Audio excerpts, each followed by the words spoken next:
번역 사도신경으로 신앙 고백하겠습니다. 저는 전능하신 아버지 하나님 천지의 창조주를 믿습니다. 저는 그분의 유일하신 아들 우리 주 예수 그리스도를 믿습니다. 그분은 성령으로 잉태되어 동정녀 마리아에게서 나시고 본디오 빌라도에게 고난을 받아 십자가에 못 박혀 죽으시고 장사된 지 사흘 만에 죽은 자 가운데서 다시 살아나셨으며 하늘에 오르시어 전능하신 아버지 하나님 우편에 앉아 계시다가 거기로부터 살아있는 자와 죽은 자를 심판하러 오십니다. 저는 성령을 믿으며 거룩한 공교회와 성도의 교제와 죄를 용서받는 것과 몸의 부활과 영생을 믿습니다. 아멘. 거룩하신 하나님 아버지 감사합니다. 간밤에도 편히 쉬게 해주시고 새벽에 기도하는 자리에 불러주시니 감사합니다. 이 시간 저희들 마음 중심으로 주님을 경외하게 하여 주시옵소서. 예수님 이름으로 기도드리옵나이다. 아멘. 찬송가 483장입니다.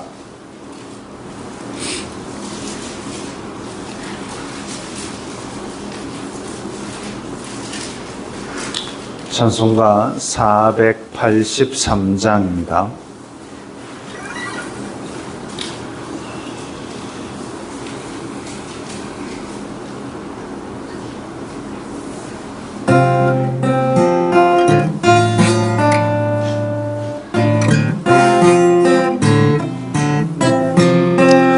구름 같은 이 세상 모든 부귀 영화 나는 분토와 같이 내어버리고서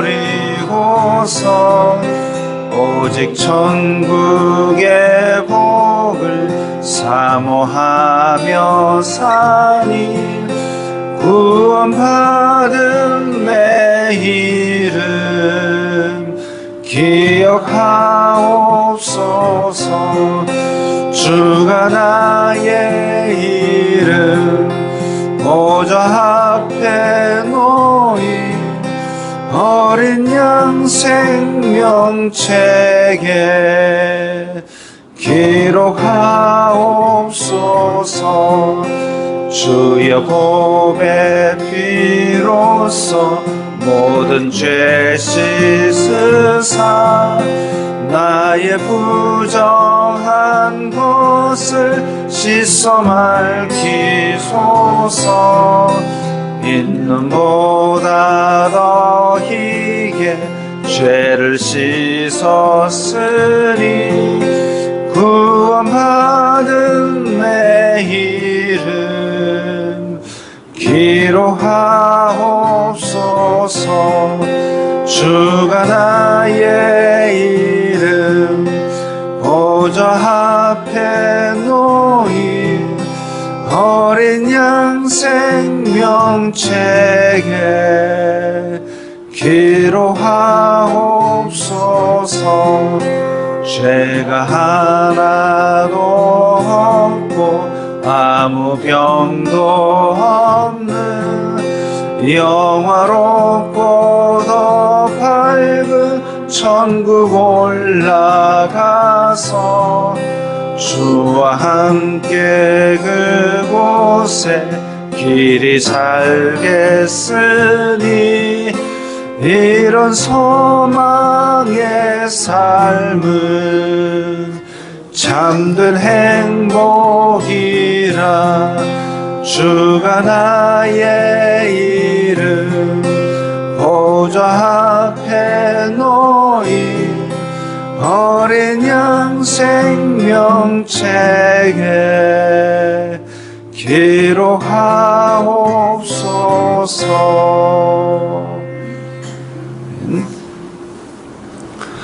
오늘 말씀은 잠언 9장입니다. 잠언 9장 10절부터 18절까지의 말씀입니다.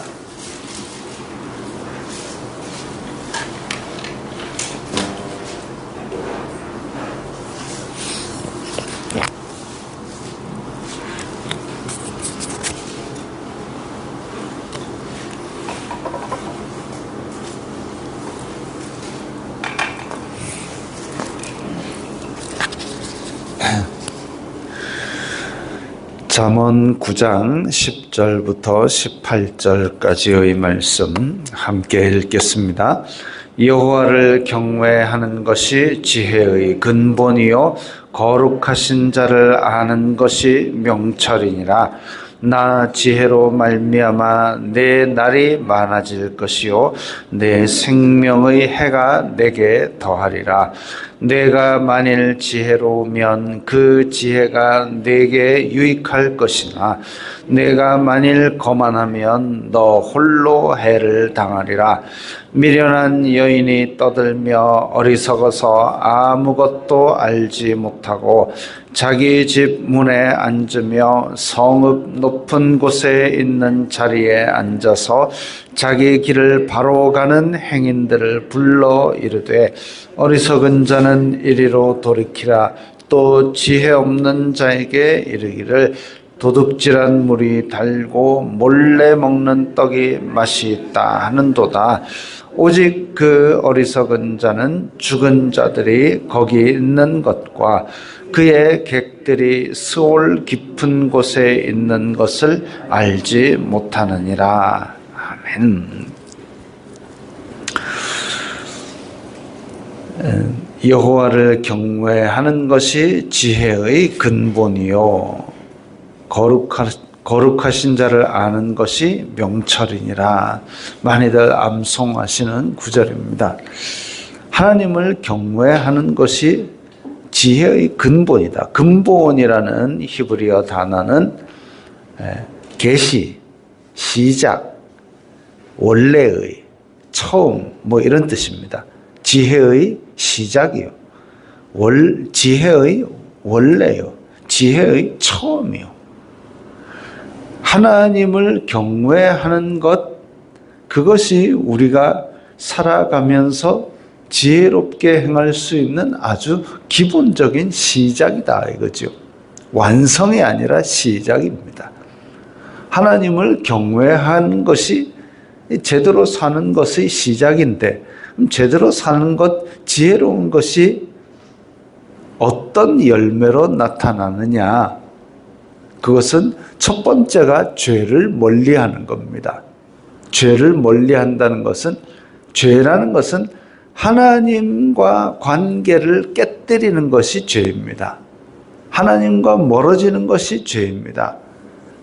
그래서 지혜의 가장 기본적인 시작은 하나님과 가까이 하고 내 속에 더러운 것들을 빼내는 거죠. 그게 첫 번째이고, 그 다음에 또 하나가 뭐냐 하면 두 번째는 이 자기의 머리를 써서 뭘 하느냐? 내 부귀, 영화, 명예만을 추구하는 것이 아니라 여러 사람을 유익하게 하고 덕을 끼칩니다. 이번에 갔던 곳에 장로님이 한 분 계신데 연변과학기술대학 1기생이랍니다. 근데 중국에서 소수민족으로 태어나서 중국인도 아니고 한국인도 아니고 그런 어떤 약간 알게 모르게 차별을 당하는 그런 가운데 있는데, 거기서 최선을 다해서 어쨌든 연변과학기술대학에 들어갔습니다. 중국은 그런 게 있습니다. 공부를 시켜는 주겠다.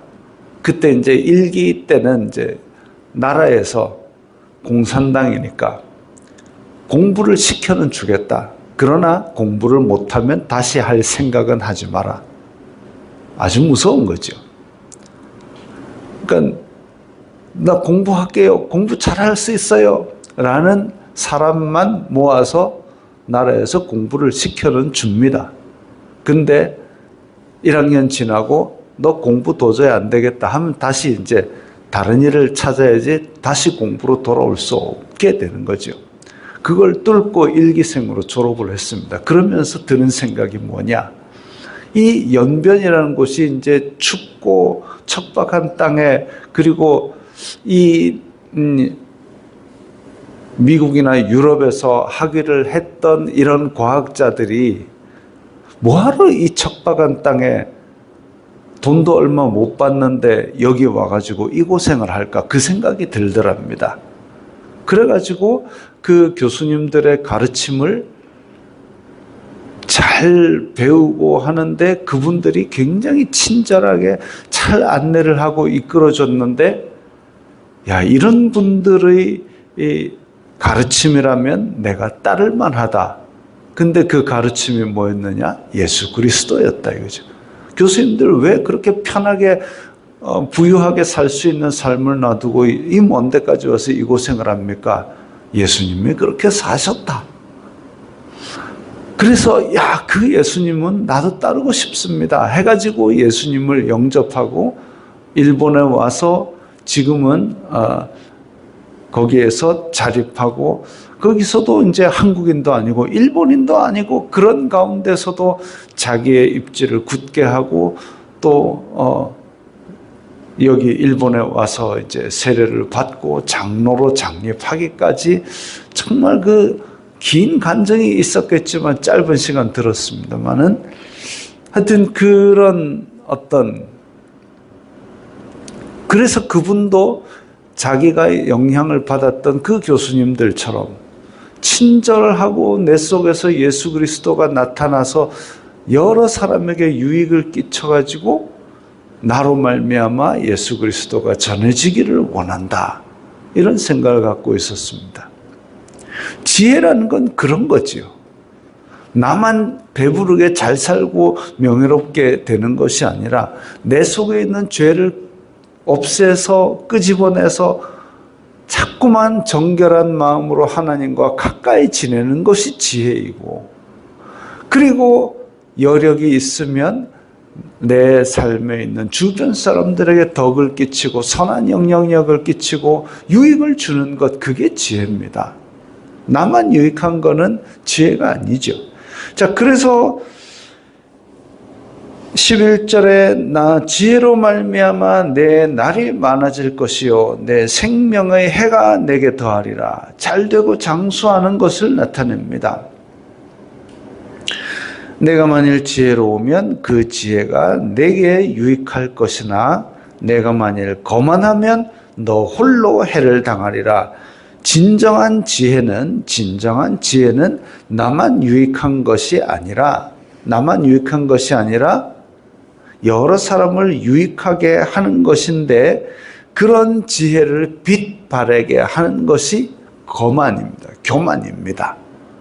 그래서 지혜가 내게 유익할 것이나 라는 얘기가 지혜를 써서 내가 부자가 되는 것이 아니라 지혜를 써서 하나님과의 관계를 바로 하고 이웃에게 유익을 끼치면 그것이 나에게 덕이 될 것인데, 그러지 않고 내가 거만하다면, 지혜로 나만 잘 먹고 잘 살겠다면 너 홀로 해를 당하리라. 지혜가 제대로 된 방법으로 쓰이고 열매 맺지 않는다면 그것은 자기에게 오히려 해가 된다 이거죠. 거만하다, 이게 이제 우리 마음속에 높아지는 그 교만만을 뜻하는 것이 아니라 히브리어 사전을 찾아보니까 삐죽거리다, 비웃다, 조롱하다, 희롱하다, 이런 겁니다. 내가 남보다 낫다, 아이고 니 그거밖에 못하나, 이게 거만입니다. 그냥 내가 높아져서 하나님처럼 높아지리라, 그게 아니라 다른 사람에 대해서 아이고 니 그거밖에 못하나 삐죽거리고 조롱하고 희롱하고, 이런 것이 있으면 너 홀로 해를 당하리라. 내가 아무리 지혜롭다 할지라도 그 지혜를 빛바라게 하는 것은 이런 거만입니다. 남을 나보다 못하게 여기는 거죠. 그 예시가 이제 13절부터 나옵니다. 미련한 여인이 떠들며 어리석어서 아무것도 알지 못하고, 자, 미련한 여인이라고 나오는데 어떤 특정 사람을 가리킨다기보다는, 자, 지혜로운 사람은 덕을 끼치니까 지혜 자체가 드러납니다. 그런데 이 미련은 나의 스스로를 드러내기를 원합니다. 나 이렇게 똑똑하다라고 설치는 사람은 미련한 사람입니다. 근데 이 미련한 여인이 떠들며, 떠드는 건 뭘 떠들까요? 그냥 시끄럽게 떠들까요? 아니요, 그게 아니고 자고 하는 거예요. 스스로 높이는 거죠. 나는 대단한 사람이야. 나는 전문가야. 나는 똑똑해. 떠들며 어리석어도 아무것도 알지 못하고 자기 집 문에 앉으며 성읍 높은 곳에 있는 자리에 앉아서, 예전에 이 잠언이 기록되던 당시에는 각 성읍의 성문 입구에 그 근처에 보면 장로들의 자리가 있었습니다. 그래서 장로들이, 성읍의 어떤 현자들이 앉아서 거기에서 이제 뭐 백성들의 억울한 일도 재판해주고 또 어려운 일을 상담해주고 도와주고, 이런 장로들, 현자들의 판결석이 성문 앞에 있었습니다. 근데 미련한 여인은 떠들면서 내가 똑똑하다. 근데 아무도 인정을 안 해주잖아요. 그러니까 어디 앉느냐? 집문 앞에 앉았습니다. 그리고 성읍 높은 곳에 있는 자리에, 눈에 띄는 곳으로 자기가 그냥 기어 올라가는 거죠. 미련한 자는 자기가 그런 어떤 사람들의 인정을 받을 수 있는 현명함을 계속 열매를 맺는 것이 아니라 누리고는 싶은데, 사람들의 존경을 누리고는 싶은데 그럴 만한 지혜가 없으니까 성문 앞에 앉지는 못하고 저집 앞에 앉아 있는 거죠. 하라는 일은 안 하고, 하라는 일은 안 하고 저집 앞에 앉아가지고 뭘 하느냐? 길 가는 행인들에게 나 똑똑해요, 나 똑똑해요 라면서 어떤 말을 하느냐? 어리석은 자는 이리로 돌이키라. 지혜 없는 자에게 도둑질한 물이 달더라. 아주 다른 사람에게 유익을 끼치는 게 아니라 다른 사람을 패망의 길로 안내하고 있습니다. 도둑질한 물이 달다. 몰래 먹는 떡이 맛있다. 유혹해서 타락시키는, 하나님과 멀어지게 만들고 죄를 집어넣고 있고, 몰래 먹고 도둑질한 물, 이게 남에게 해를 끼치는 거잖아요. 해를 끼쳐서라도 네가 이익을 보는 게 좋다라고 얘기하는 것, 이런 말 하는 자는 지혜자가 아니지요. 11절에 보면 나 지혜로 말미암아 내 날이 많아질 것이요 이랬는데, 이런 지혜로 도둑질하고 몰래 먹다가 걸리게 되면 날이 많아지는 게 아니라 짧아지겠죠. 유혹하고 타락시켜가지고 하나님과 멀어지게 만들고 남에게도 해를 끼치게 만드는 것, 이게 어리석음입니다. 이게 미련함입니다. 그래가지고 도둑질을 한다. 이게 지금 성읍 자체의 질서를 흐트리는 거죠. 그러면 그렇게 달고 그렇게 맛있으면 지나 긁어먹지. 근데 그렇게 자기가 유혹을 하면서도 자기도 바른 길을 걷지 않고 또 남도 타락시키고 무너뜨리고, 근데 또 그렇게 어리석은 말을 하는데도 불구하고 오직 어리석은 자들은 죽은 자들이 거기 있는 것과 그의 객들이 수월 깊은 곳에 있는 것을 알지 못한다 그랬습니다. 자기 죽을 줄도 모르고 그런 잘못을 따르는 작자들이 또 있다는 얘기죠. 미련한 것보다 더 미련한 자들이 그 유혹을 따라서 죄를 짓고 다른 사람에게 해를 끼칩니다. 참 안타까운 일이죠. 어리석은 자는 죽은 자들이 거기 있는 것, 그 어리석은 자의 유혹과 미혹과 그 끝에는 사망과 패망이 있다라는 것을 알지 못하고, 알아도 그냥 갑니다. 왜? 미혹하게 되면 제정신이 아니거든요. 그래서 이런 어리석음이 사람들을 자기가 지혜롭다고 자기 집 문 앞에서 그렇게 유혹하는 것, 그런 것들이, 근데 또 우리가 일상생활을 하다 보면 이 훔친 물이 달다는 그 말에 홀딱 넘어갈 때가 있습니다. 한 5년에 한 번씩인가 이 한국 도덕성위원회인가 거기서 조사를 하는 게 있어요. 초, 중, 고등학생들한테 너희들 10억 주면 깜빵에 몇 년 갔다 올래? 올 수 있는 사람? 해서 체크를 하고 설문조사를 해봤더니 우리나라 초, 중, 고생들이 초등학생에서 고등학생으로 올라갈수록 돈만 주면 감옥 가겠다는 애들이 많아지고 있습니다. 고등학생 한 절반이 그렇대요. 돈만 주면 감옥에도 갔다 온대요. 야, 이게 나라의 미래가 그런 아이들에게 달려서야 되겠습니까? 야, 돈을 준다 해도 감옥 갈 짓은 하지 말아라. 저희 선친께서 그때 당시에 공부를 해가지고 이제 세무공무원이나 경찰을 하려고 준비를 했었답니다. 근데 가난하게 농사만 짓던 저희 할아버지께서 저희 선친에게 그건 아니다.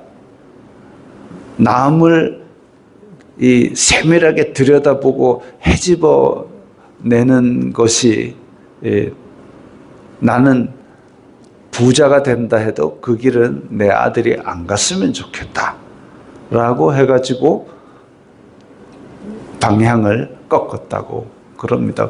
세무공무원이나 경찰이 남을 괴롭히는 직업은 아니에요. 근데 이제 가난한 농민으로 살던 할아버지 눈에는 아마 그렇게 보였던 모양입니다. 그게 경찰이나 세무공무원 얘기가 아니라 돈을 버는 태도에 관한 얘기죠. 그래서 그런 걸로 돈 벌 생각을 하지 마라. 가난한 농부였지만 그런 지혜를 가지고 계셨던 거죠. 하나님을 경외함이 지혜의 근본입니다. 내 속에서 죄를 멀리하고 남에게 유익을 끼치고, 그래서 그 연변에서 소수민족으로 태어났던 사람이 지금 일본에서 어엿한 사업을 이루는 그런 사람이 되고 교회의 장로로 된 것, 그 사이에는 그런 지혜를 가짐으로써 내가 가질 수 있는 부귀영화를 포기했던 사람들의 헌신이 있었습니다. 우리도 지금 있는 자리에서 지혜의 근본을 차지하시고 내 속에 죄를 멀리하시고 또 다른 사람에게 유익을 끼치고 덕을 끼치시기 바랍니다.